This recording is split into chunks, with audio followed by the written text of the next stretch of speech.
What is today? Tuesday. Happy February. I'm just going to do a quick roll call of who's here. Robert Trapp, are you online? Okay. Joel and Carrie. Joel is here. All right. Who's here from Aaliyah 7?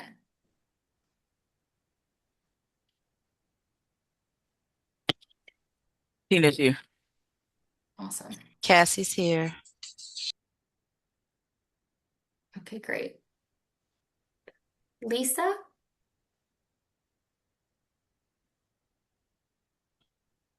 Awesome. David and Crystal? Good morning, this is David. Morning. And hi, Crystal. Tori? I'm here. Okay, great. Sandy or Haley? Sandy's here in the chat. Okay, and Robert Engel. Yep, I'm here. Awesome. All right, if we And can go. it looks like Carrie Hicks is here from LWF 3 and 4 as well. Oh, great. Pull my chat. All right, if we can go to the next slide, Gina. All right, so today we're going to go over today's a purpose or practice, policy, and purpose meeting. We talked about it a little bit last week. We're going to do intake in depth from the career planners side of the coin. We're going to learn about updated policies and practices related to that kind of point in the system, and then explore how 2.0 will support this. But before we do that, I wanted to do a quick housekeeping update. So far, Robert Engel, 25 and 26, and Sandy and Haley have sent me training dates for their regional training. How's everyone else doing on their scheduling? No, Robert isn't on, but Joel, We are 3 and 4. We don't have dates per se yet, but I have talked to the LWF 3. So we have we have the site, and we're all once we figure out um, exact dates, we have everything all set to go. So it's just a matter of deciding what the days are going to be. okay. And are you having any barriers with communication or everything's going pretty well? Gone very well. Awesome. I like to hear. All right, LVS 7. I know we had an update meeting last week. No, it was with Amy and George. But I don't know if you had all had a conversation with your team and needed any quick updates. We're not quite sure what your conversation. We heard that you guys were coming to train, but that's about the gist of it. But we are working on, we have our dates locked and we have most of our locations locked. We're just waiting maybe on a couple more to confirm. But other than that, we're moving along just fine. Okay. I'll loop in an email just with the updates to make sure you're on it. I know there were a couple people, but I'll make sure that you all are updated on the kind of the plan. Um, Lisa, how are you doing with 10 and 11?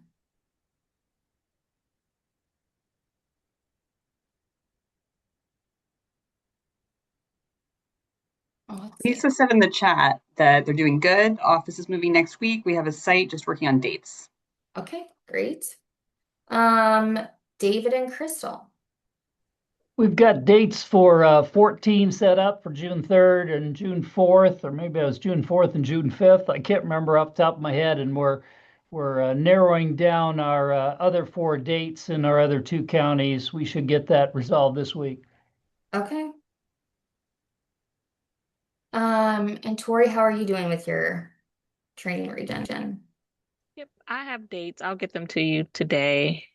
I'm just working on, we have locations as well, but I'm waiting on details of the locations from everyone. But other than that, yep, we have our dates and I'll get them to you. Awesome. Okay, and then Sandy, Haley, or Robert, do you have anything else you want to know? I know that you're you have yours all set, but is there anything else that you needed or questions that you would have? Are you referring to this Robert or Robert Angle? Oh, Robert Angle, and I'll circle back to you, Robert Trap.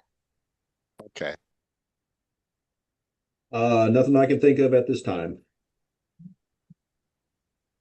I have a question. One of the things that came up when I was talking to our LWIA 3 people was because of the, it's like we have it said, it's supposed to be a 2-day training. But you have people like fiscal people who don't need all of the training. I mean, they don't need to know how to enroll people, but they do need to know how to do the grants part of things. So can we just sort of decide, okay, well, this part of it's going to be included on this day, so this group of people only need to be at that day, or how do we want to break that Yeah. up?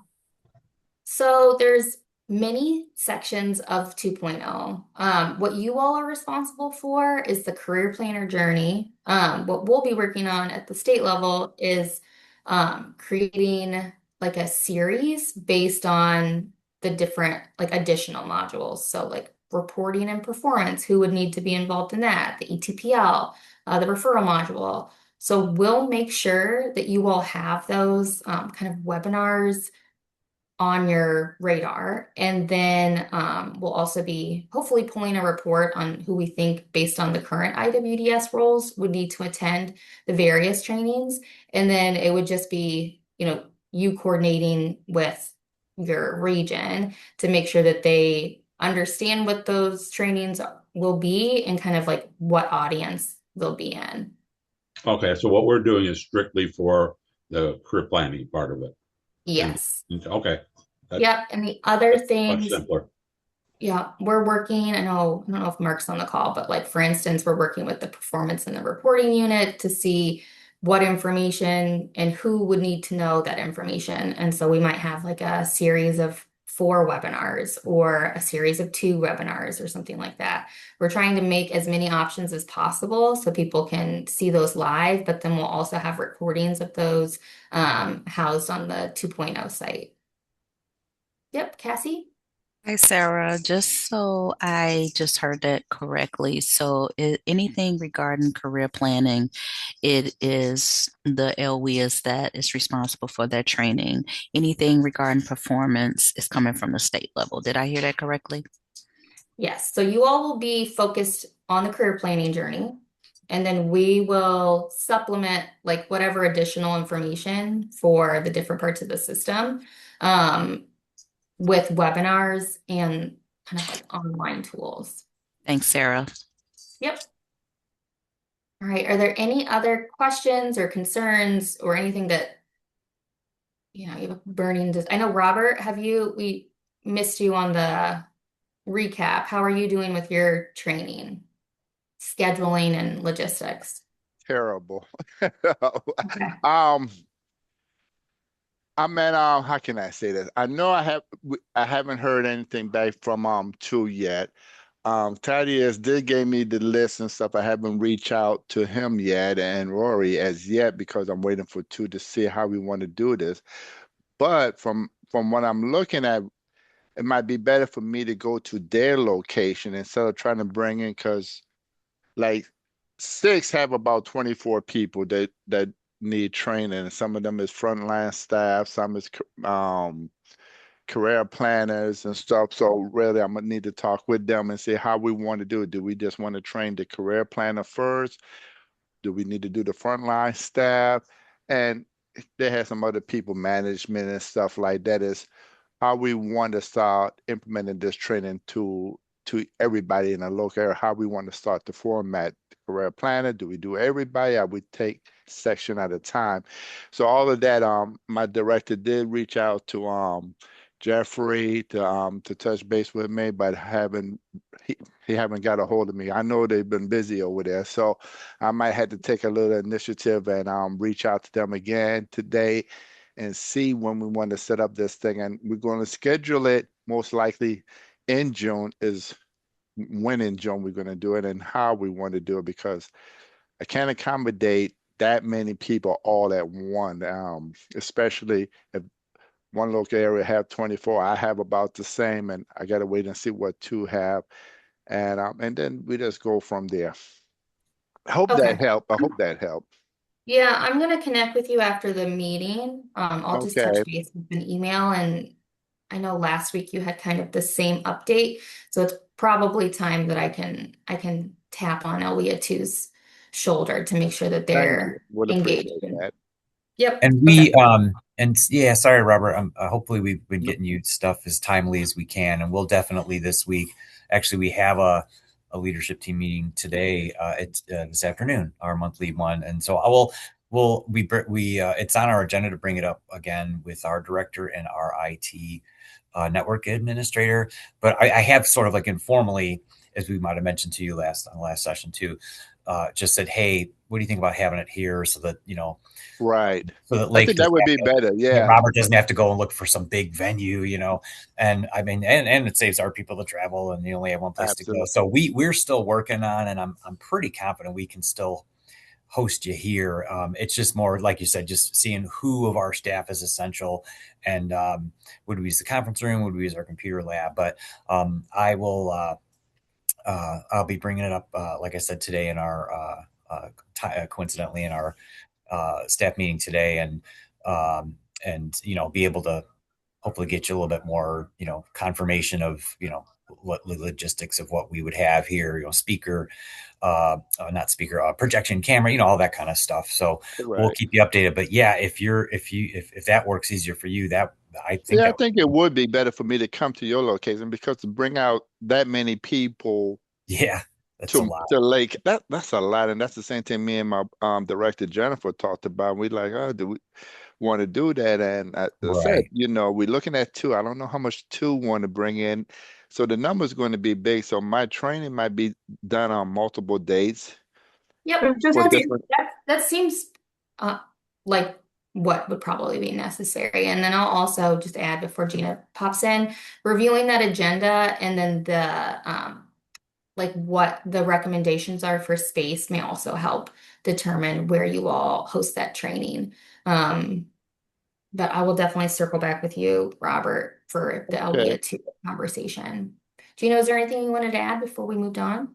Yeah, I just wanted to just summarize again for everyone. You are only responsible for training career planners around the case management components of IWDS 2.0. So when you're scheduling your training, you're scheduling training that is following the specific agenda we provided to you all, specifically for career planners. So you do not need to schedule an additional training for administrators or for your fiscal people. The state is going to provide virtual training for all those other kinds of IWDS users. So what you want to do is get your career planners in a room together for this 2-day agenda with all the materials that we're going to provide to you. So the one that work like in the job center who just basically does help people who come in and help them with computers and stuff, I won't have to worry about them currently. They will No, get some kind of training to but know how to put in something.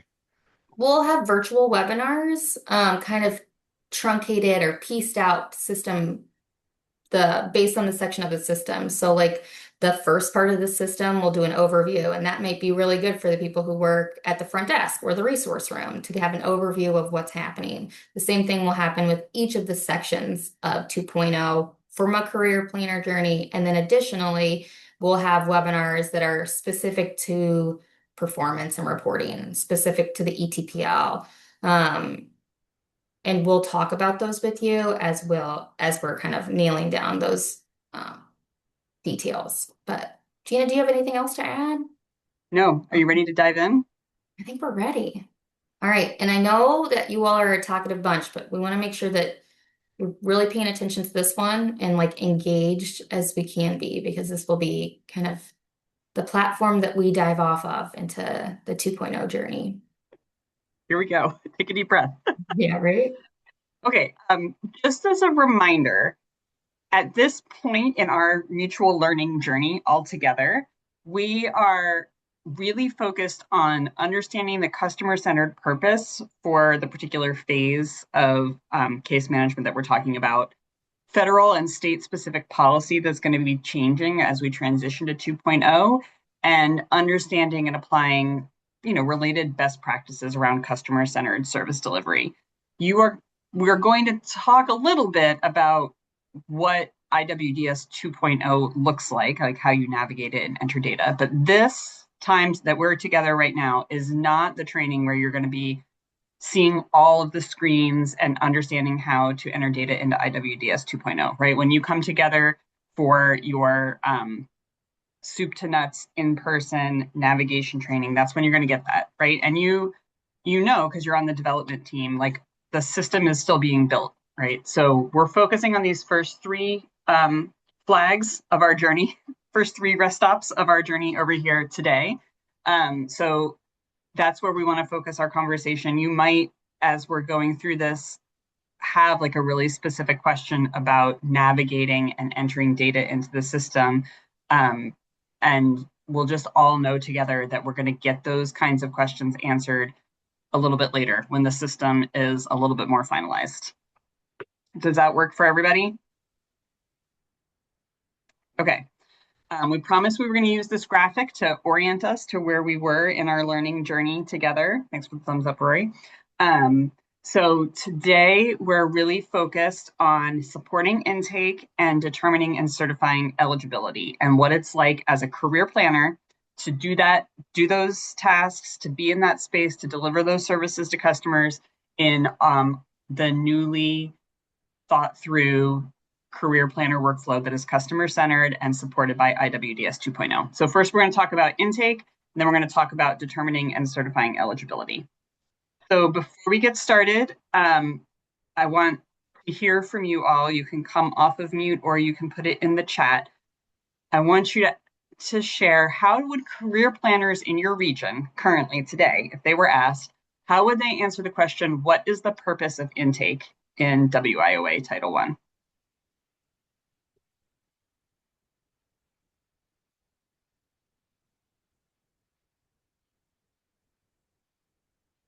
You need a brave soul to come off mute and just shout out how you think someone might answer that question. Determine eligibility. I'm one of the brave souls. Thank you, Cassie. I knew you would be. Yeah, that's right. I was going to say they want to make sure they qualify for WIOA service, that they're eligible and stuff. So when they say intake, it's giving them the whole process of what it takes to get through and get qualified for with training. Okay, great. So can we serve them or not is definitely how some people would answer that. Are they eligible? Right. See, Crystal's putting in that it's gathering info, talking to customers, completing the application, determining eligibility, reviewing, exploring. Oh, David, I like that. Exploring if WIOA can help them, get an idea of who needs help. That's great. Rory, identify what brought them to us, start identifying upfront barriers, seeing if immediate referral might be necessary. Love it. Thank you so much. So as you can see, we have a really wide range of answers to that question, right? Like some are very practical, right? Very compliance oriented. Some of these answers have more of a view of what the customer is needing, what's bringing them to the table. So as part of our training, with our career planners, we want to kind of bring everyone into this space of thinking about intake from that customer-centered point of view. So when we're talking to career planners about intake, we want to first frame it, as several of you already did in this conversation. We want to frame it around, it's more than just a compliance step. It's more than, can this person be served with WIOA? We want to frame it as a gateway to opportunity, that it sets the tone for the entire customer experience, and that it's engaging and empowering and connecting individuals to meaningful services as quickly as possible from that first interaction. And IWDS 2.0 has been designed to support and facilitate this kind of intake experience for customers. So the intake experience is around engaging and empowering our customers, making that first interaction positive and focused on their goals and strengths. As we know, that interaction might be a virtual interaction through the customer self-service portal or an in-person interaction, and both IWDS ensures that both of those are engaging and empowering. Identifying those barriers quickly, someone put that in the chat, absolutely. Laying the foundation for a career plan. So it's not, intake isn't an endpoint or sort of an isolated part of the experience, but a starting point. And we'll talk a little bit about how IWDS 2.0 does this, but it's a starting point for developing the career plan. It ensures inclusion and access by giving a consistent and fair process. And then it's aligned with our customer-centered design principles. So it's not just a compliance exercise, but the system itself and the way that it presents questions to customers and the way that it supports career planners and presenting questions to customers are all rethought through this customer-centered lens and helping customers navigate the system confidently and efficiently.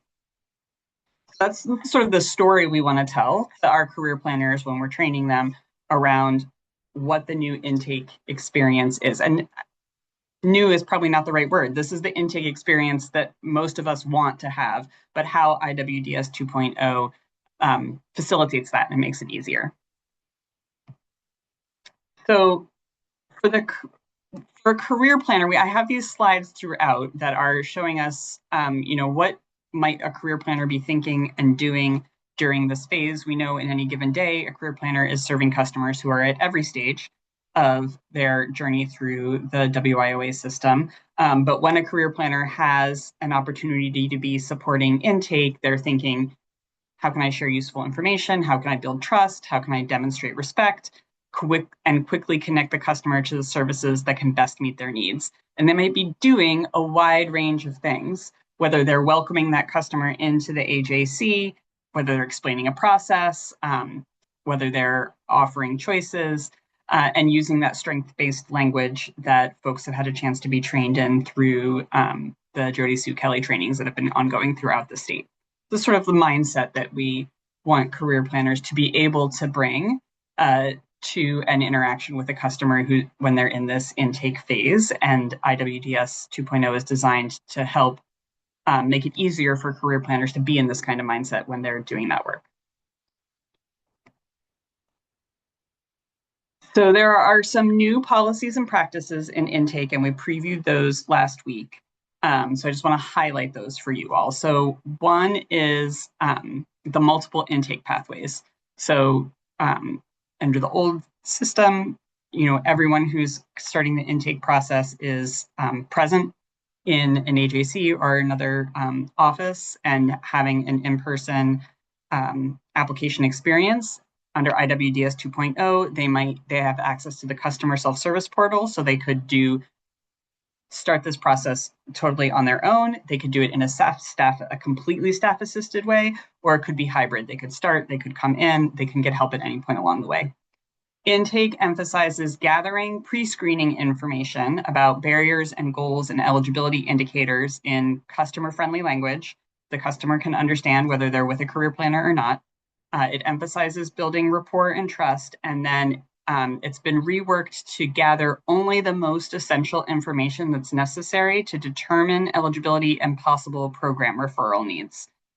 So wherever there was a set of questions that could be moved into the assessment and career planning phase, those questions were moved so that this is a streamlined process that is as efficient as possible for both career planners and the customer.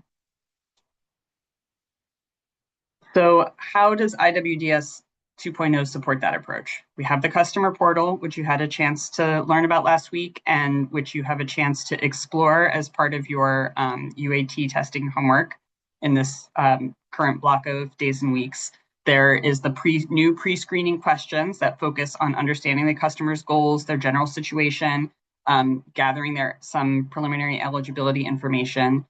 There's a revised eligibility-focused Title I application that uses adaptive logic so that customers only see the questions that are relevant to them. If they're under the age of 17, they're going to see questions for youth. If they're, if they answer a question one way that makes other questions irrelevant, they're not going to see those questions. And then the data and information, I think career planners are going to be excited about this. The data and information that's gathered in one module automatically populates into future modules. So any question that a customer answers in this intake process will automatically be pulled forward into the assessment process, into the career planning process, so the customers don't have to answer questions more than once. And finally, there's back-end data that helps career planners plan their work and see where customers are in the process. So I'm going to stop there for a second and see, does anyone have questions based on this big picture that I just shared? Yes, Cassie. No, I just wanted to make sure because I think I remember asking previously. I know I was on PTO last week. Are we getting a copy of this just for Yes. reference? Okay. Yes, you'll get an email after today Okay. that reminds you where the file folder is. It'll come from Kelly.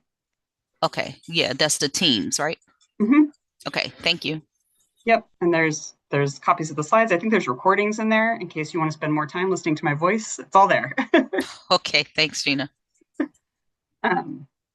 Okay, so now we're going to dig into a little bit about how IWDS 2.0 supports this interaction. So you can see here, Sarah made this awesome graphic that kind of shows the workflow in IWDS 2.0. So we're going to talk through, we're going to be in the customer entry pre-screen application phase here while we're talking about intake. So I'm not going to spend a lot of time on this because we talked about it last week, but there's two pathways in. One is the customer self-service portal, right? So this is the customer finds information online through the workNet page, and they decide to begin entering information and pursuing the possibility of WIOA Title I services on their own, on their phone, on their computer, not through an in-person engagement at an AJC or another service site.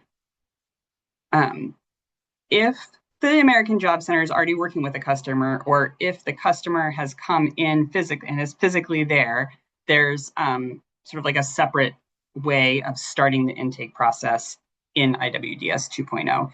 And then the career planner can either send the customer a link to complete pre-screening independently, or they can do it together. So if someone walks in and the process is started with some in-person support, there's still the possibility of sending a link and the person doing some of these modules on their own if that's what they want, or if that is what best meets their needs. So the career planner can adapt to the customer comfort level and circumstances. Once they've sort of like entered into the system, then they're going to start with the pre-screening, which we talked about in pretty good detail last week, so I'm not going to spend a lot of time on it, but this is where they're going to share some information about their goals, their situation, their program eligibility. This language is strength-based, it's friendly, it's supportive, and it's designed to help the customer quickly share the information that the system needs in order to get them the services they need and understand whether WIOA is going to be a possibility for them.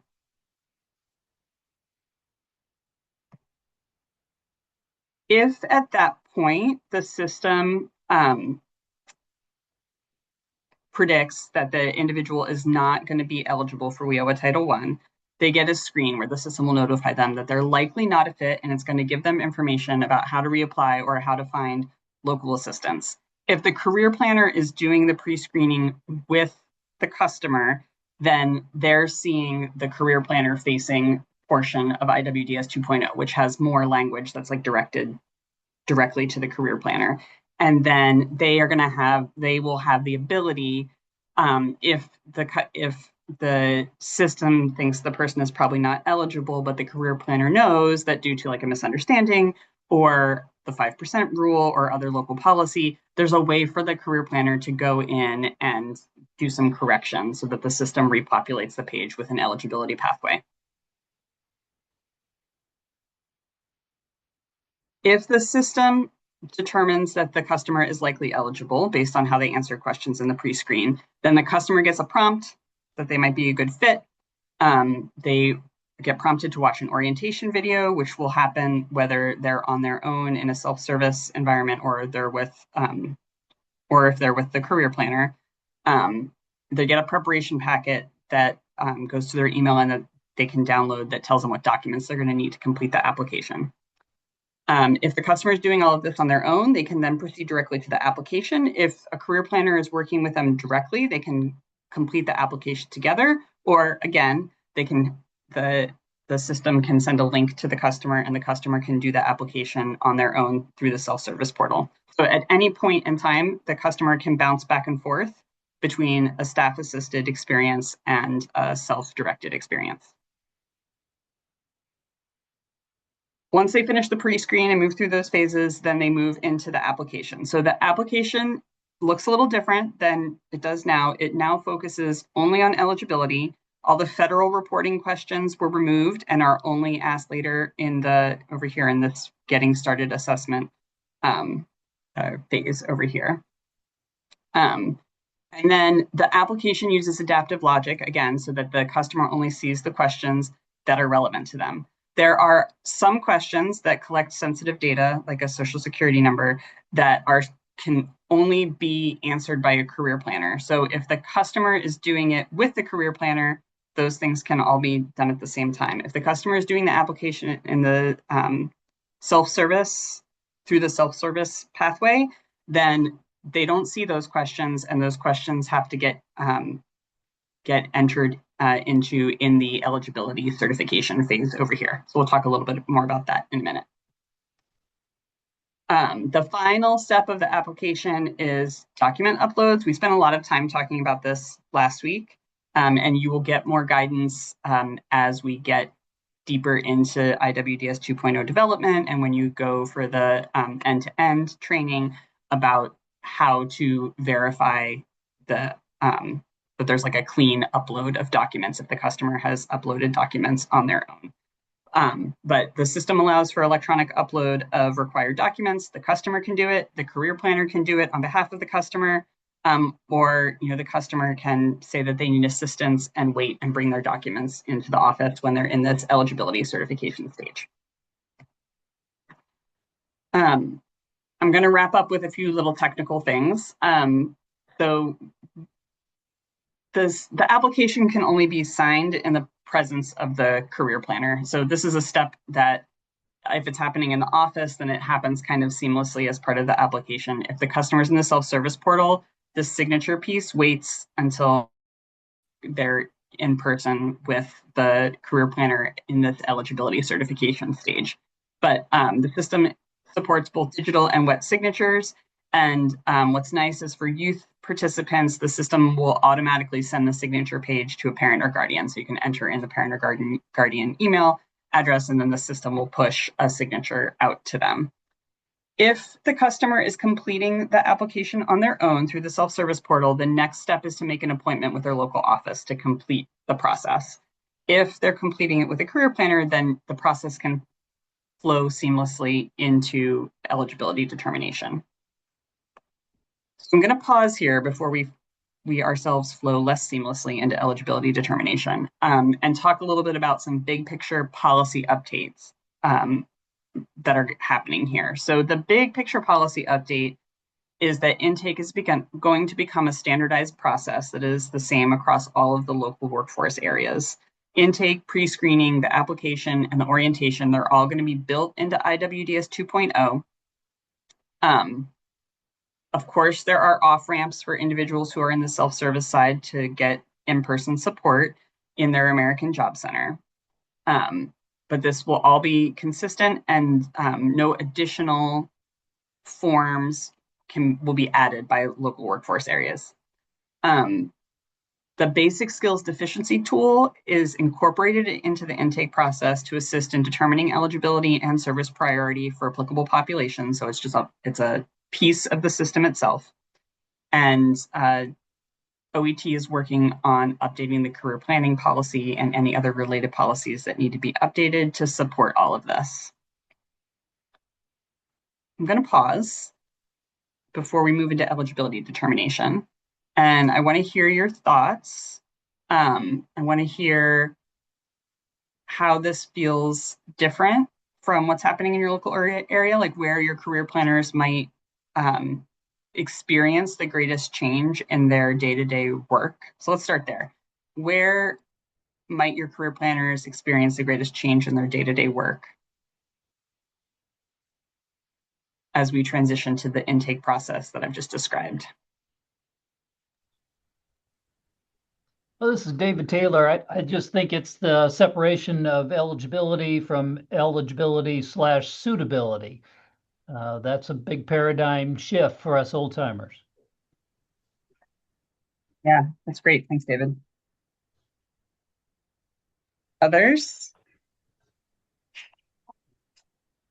I think that one thing is just how we get the customers is going to change, because oftentimes now they're being referred over by like from IDES or from another partner, which we will still get, but in some of these cases they'll actually have a lot of information in front of them before they even start. So it should make the initial contact a lot less um, a lot easier. I mean, because they have an idea of where to start, rather than just kind of this person wandering in and saying, "Help me," and then trying to figure out how you're going to help them. Yeah, I think that's a great way of putting it. For some percentage of interactions, the career planner is actually going to know a lot about the customer before they sit down and talk to them in person. And Gina, there's a few items in the chat I'll just read through real quick. So Michelle noted typical work/application flow. Sandy noted the change I think would be with customers doing some of the intake process on their own. Crystal added the idea that a customer can get as far as the application on their own. And then Rory had a question about the TABE. We're going to get to And that, so we can hold on that because we'll put a we'll get pin to it there. next. And then Tina added some agencies have to restructure internal staff. Okay. And Tina, Cassie? is that referring to like maybe having someone who is just an eligibility specialist or? Correct. Yeah, because some agencies have people positioned for intake, eligibility, piecemealing. I'm from the old school, did everything all myself, but some agents are new sons and they doing different things and structures. So this is gonna get them to have to restructure their internal staff to be able to flow appropriately to the new system. Thanks. Cassie, you have your hand up? Yeah, I'm thinking what's going to be different is how the policies are changed because most of the times the policies were changed to fit eligibility only, but this is slightly different. Do Can you you say mean a little bit? procedures? So yeah, the as far as the procedures, I'm looking at this slide on how the policies is going to be related to this. And I think that's a slight change. I don't think it's going to be a bad pivot. I just think it's going to be an adjustment, a slight adjustment for the LWIA 7 because we have a lot of agencies who have new staff that this is going to look very foreign to. And then I do have a question though, as far as because I know a lot of times this in particular is different because not only is going to be the new program year, it's also going to be a whole new system to start putting data in. So these policies will be in effect the minute this happens, right? Yes. The Okay. policy for the system will go live at the same time. So Okay. we will be updating everyone on this policy is coming, this is what it entails, these are the procedures it may impact, which I think ties into like the agency staff, and we'll continue touching base with the directors of each area so they know this is coming. Okay. But we can't, you know, release a policy with a system that's not live yet, and we can't release the system with a policy without a policy attached. So yeah, everything will kind of flip a switch. Yeah, and that's fine. I just wanted to make sure because we just want to be able to know how to effectively deliver this message to our LWIA. So that's why I just had the question. That's all. Yeah, that's Thank, great. thank you. And then at my end, I'm going to say more to getting used to change. This is going to be a totally new system. And from an old timer speaking, some of the people that I work with in other local areas is that this is something new for them. They don't like change. They're so accustomed to the old ways and the old policy, they're not going to understand some of the new policy procedure you guys trying to implement that make it better for not only for them but for the customer process as well.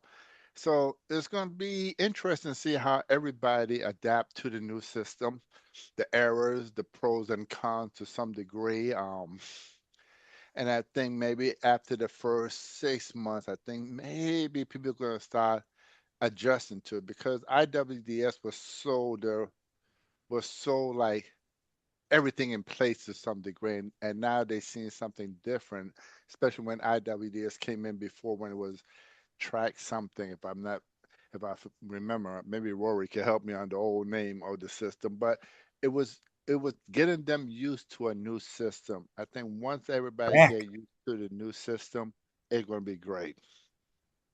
Yeah, it's definitely going to take time. And one of the things that you'll do, one of the so I mean, I think one thing that's really going to change for career planners, and we haven't really looked at it at this level of detail yet, is the system prompts the questions that career planners are going to ask their customers or that customers are going to answer if they're doing the self-service portal. And those questions look different than the way the questions look right now because they've been rewritten to be customer centered instead of compliance or data collection centered.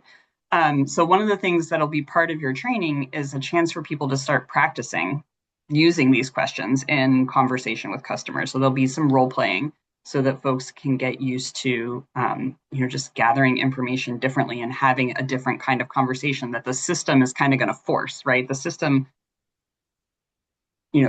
one thing that might make the transition on July 1st a little bit easier is that the system is fully aligned to the new policy. And so the questions and prompts are all going to be aligned to this new work.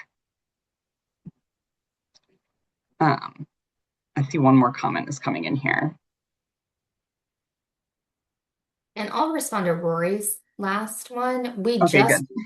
actually in a meeting right before this, Rory, we went through like notifications, dashboards, who's seen what administrators see things. So we'll bake that into the information that you all have. So you can say like, this is the landing page, this is where you would get an update, this is where a new customer information would be, input. So we do know that that's going to be really important to that journey as well. And this is one of the things, Sarah, that the state is going to explain to local sort of leaders and administrators, right? Like this process of seeing when customers have completed an application, assigning them to career planners, all of that. Yeah. Like the regional trainers will not be sort of on their own responsible for explaining that to their leadership.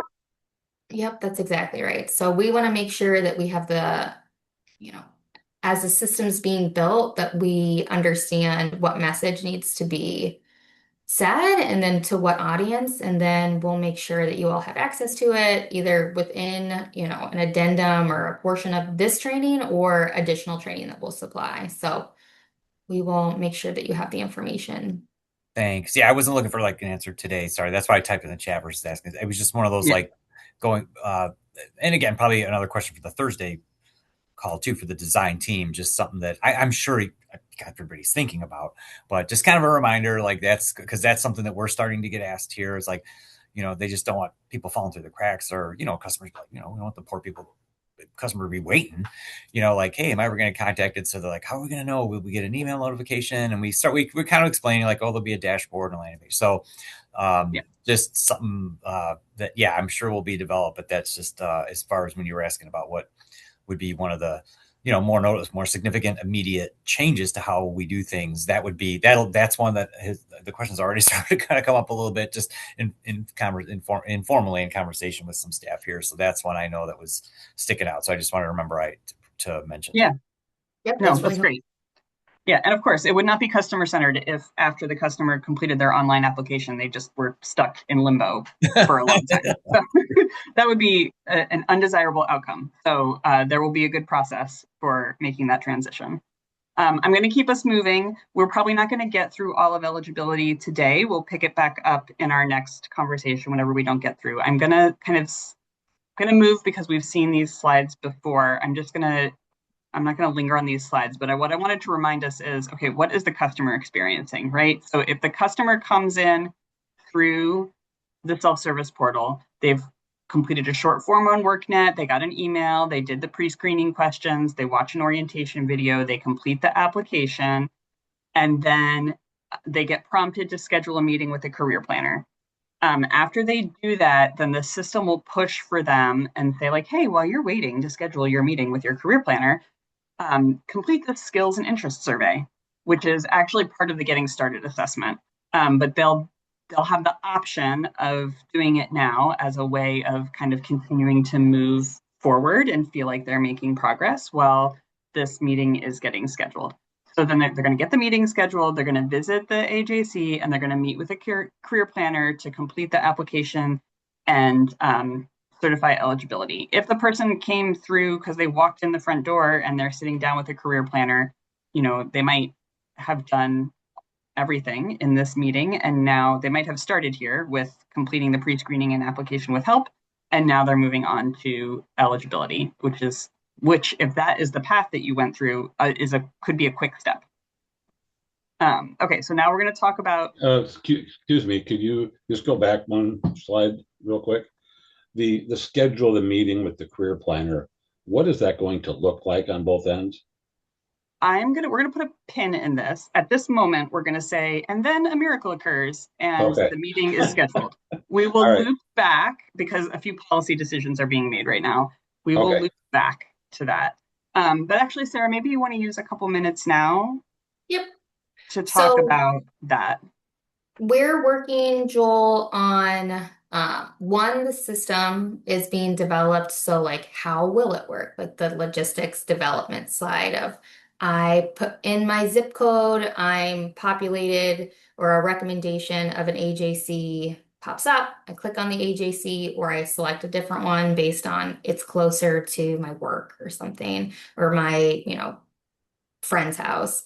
I can click that instead. And then the system will allow them to like schedule a meeting. We're working right now to figure out what's the best timeline for that kind of interaction between someone inputting into the system, a customer inputting into the system that they would like to schedule a meeting with a career planner, and the turnaround time for the AJC to actually schedule that meeting. I don't know, Gina, if we have a couple minutes to pause there and ask for thoughts on. Okay. Yeah. This will be I know a lot of areas don't do online scheduling, but either way, do you all have thoughts on turnaround time to be able to schedule that meeting? For instance, you need 2 days because of whatever reason. Like, what would be a time frame that you think your local area, AJC, could realistically schedule that meeting once a customer requests it? Well, so I mean, a lot of that depends on, like when we set the system up, who gets that on our end. If it's going to go directly to one of the career advisors to be able to follow through, then hopefully they're not on vacation when that comes through. Or if it's going to come, say, to me, and then I have to decide which of the ones I want to forward it to follow up, then then that's going to be different. So a lot of it's going to depend on how that's set up as to who is actually the receives this scheduling request. Yeah, and I believe the way it's being developed is that would go through like a local system administrator or administrators, who's ever tied to that role. That's still kind of being fleshed out, but it would likely never go just to one career planner. It would be assigned from kind of a supervisor level. Okay. And probably there'd be some way to designate someone else if the supervisor is on vacation, right? Like there'd be some sort of like send it over here instead so that it's not neglected. Sounds good. I like how we looking to do that approach. But do we want to tell the customer it's going to be anywhere between a 48 hour, 72 hour before somebody get back to them? Because I don't want the customer to think as soon as they hit that send that we're gonna get back to them like two minutes. So we should put some kind of time frame because yeah, my career advisor probably would get back to them based on their caseload, based on what's going on. Could be on a weekend when somebody submit those stuff in, but we should have some kind of language that give the career advisors time enough to set up our time for their appointment. And I'm saying maybe 48 to 72 hours. I let the team decide what would be a good time time period for us to get back to the customer. And something reasonable, not something a week long, but to me, 48 to 72 hours would be somewhat sufficient. What y'all say, team? I would think, I mean, because one thing, like you said, is, so someone does this on a Saturday afternoon. If we say within 48 hours, then we're lucky, then, it's going to be sometime on Monday. Well, the career advisor is not even going to see that till Monday morning, and they may have a full schedule. Yeah, I mean, it'll definitely be We want business to know days. So it'd be business business days. days rather than hours, I think, would be I mean, at least the basis for doing that. Okay, yeah, I definitely agree. We would not expect, a 6 p.m. Friday application to be seen 48 hours by, Sunday. But I'm hearing 72 hours and it looks like 3 days in the chat has also been awesome. Tori? I had a question. You mentioned earlier when you talked about scheduling the meeting, you said that it would pop up for them to enter their zip code or they can enter one closest to where they work or friends. So is there going to be I know right now there are local policies that certain OEAs have that say they only like if they live in a different OEA's area, then they have to like go to that OEA first. But I know there's also customer choice that is out there. So is there discussions kind of at the state level to talk about what that looks like policy around that as you guys are kind of reworking the policy? Laura Dom is our policy expert, and I'm sure she has thought about it. I have not been a part of that conversation, but that's a really interesting point that you bring up that I'll make sure to flag with her. Um, I don't know if I've been a part of any of those conversations yet, so thanks for Yeah. flagging that. Gotcha. Because we've had customers that will call and say they, tried to go to they live in a certain county and then that county, but we take all. And I know there's our LWIAs that take all, but I know there are some that will say that they have to like either live or work in their LWIA, or they encourage them to apply to their local ones first. So just Okay, something to think about. that's really helpful. Well, David. oh, go ahead. Oh, I was just noting that David has a yeah, good point, David.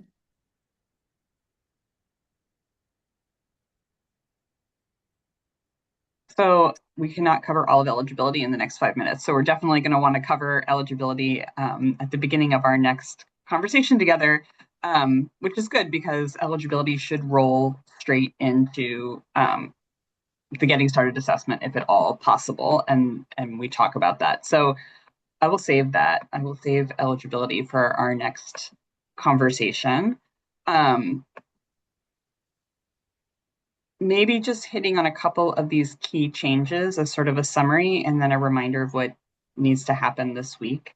So the big picture take home from these changes, what we would want our career planners to understand about what is changing and why, is that we're moving from a one size fits all intake to a flexible multi-option intake, so that there's multiple ways for an individual to complete these early stages of the process, that we're moving from a data collection mindset to a customer-centered purpose of these processes, that we're moving from a manual fragmented intake where it might look pretty different from one local area to another, to an integrated workflow and IWDS 2.0 that is consistent no matter what, no matter how the customer or where the customer comes into the system.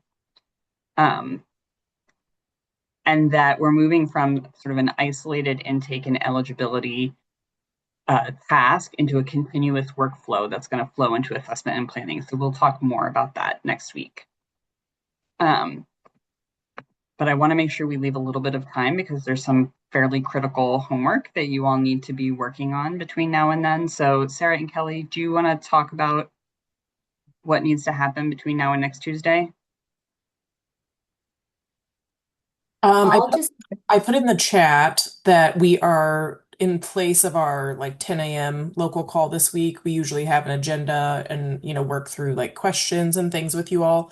But we want to put a heavy focus on UAT testing this week. So those are going to be open office hours at the same time, same invite. So it should already be on your calendar.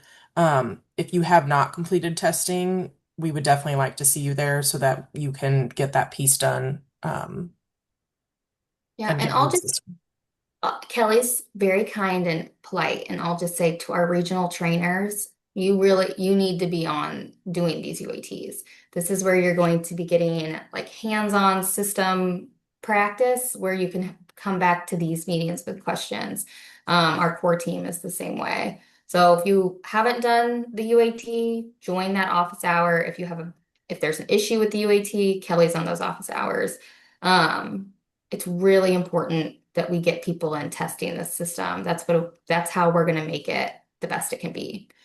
And you also, sorry, just to piggyback on that, Sarah, you need to experience the customer self-service portal as part of your sort of development and training. Your career planners, when they get the information that we've just shared, they will get a homework assignment to go in and do the application process as a self-service customer. So you want to have that experience now so that you know what that looks like. It's going to make the rest of this training process for you easier.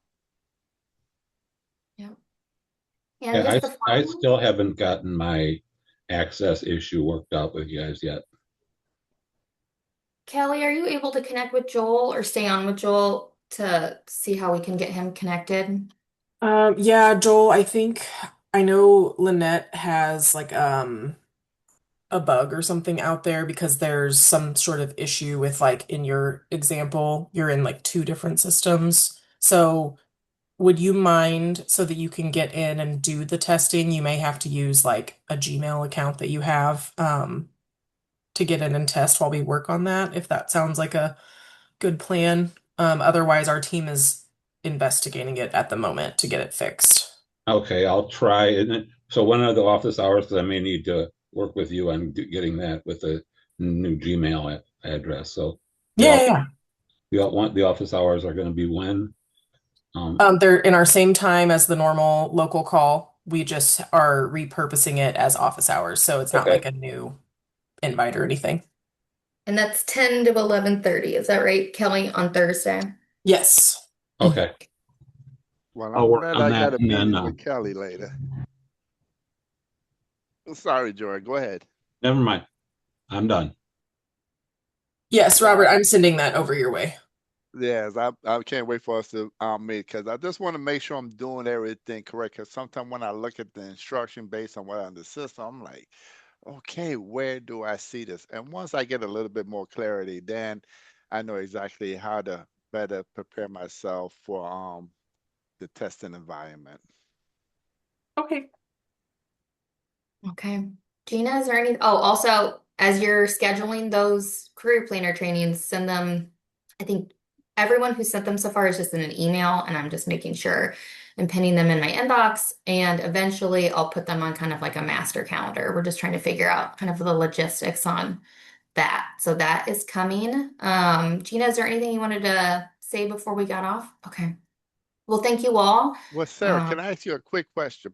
With Yeah. you having everything prepared for the training and stuff, and if we do it, live, something like that, will you be available if we want to bring you into the training if they for certain discussion if because you getting everything from all different local areas that if I could pop you into a training, if somebody have a tricky question that I may not know the answer, will you be available to be part of it or no? So the goal is to have, we're kind of working out the kinks of this, but we're going to try to have someone be at least available during all of your first training for those kind of questions or maybe even in person. On top of that, we will make sure that you have an understanding of how to submit a question or if there's like a huge issue, how to kind of escalate that to our WorkNet team or our policy team. So you'll know all of that information, like the where to go when you need help going into those trainings. I don't know, as much as I would love to clone myself and very badly need to most days, I don't think I'll be able to be available during all of the trainings that you have, but we'll try to make it as, that you have someone to reach out to as quickly as possible during those moments. Well, one thing that would be helpful is, so let's say Robert is like the first one to do training, and then any issues he has that you could send out to everybody so that we would know For sure. that And we've talked what about to that. watch out for. We still have meetings on the book through June. We understand that some of your trainings are going to overlap with those dates just based on what your local area needs are. But we have talked about kind of like a sounding board or an FAQ or best practices and shared understanding because that we're going to know the most based on, people's responses to the training. And I think that they'll be helpful to everyone, not just in that local area. Okay, well, I know. Yep, Cassie? Hi, Sarah. I'm like, she probably like, Lord, this one. Um, No, no. so I don't know if we discussed this or not, but you probably have. Did we discuss once this launches and as the time go on, it'd be like inside of Illinois WorkNet, like a help desk option? Yeah, so I Okay. actually just saw this morning on the mock-up, like how to submit a ticket. Okay. So that will be something that's baked into your dashboards as like users. But then we're also planning on like what hypercare looks like. So if, you know, if the worst happens, what to do, who to call, or what's the method you can get a hold of them. And specifically for LVS 7, we're thinking that you all might need a dedicated person that can kind Mhm. of field a lot of those issues. So that is definitely, like everything, it's being planned. Okay. But it's definitely something that has been brought up. Christy's really been helpful to say, like, well, we needed this for Career Connect. We're going to at least need this for this training. So, Yeah, that's why I just had to ask the question, and I know like for a lot of large LWIAs, we have to answer those questions. yeah. So even if you guys are not available, we should Well, be able to answer those questions. So that's probably why. That's yeah. why I asked the question. We will have some kind of help desk situation. I don't know what Okay. it'll look like. I'm not a tech person, Okay. but again, we'll make sure that everybody knows, where to go for the kind of easy questions for resources and then kind of at what level you escalate it and then to who you would reach out to. All right. Just want to think ahead for LWIA 7. Oh, I hear you. You all are on my mind for sure. And I'll loop you all into the trainers, into the conversation we've had with Amy and George as well to make sure you Okay. all are on the page. All right. Thanks, Sarah. Thanks. Okay, we're over. Thank you all for staying with us and get to the UAT and we'll see you all on Tuesday, next Tuesday. Thanks, everyone.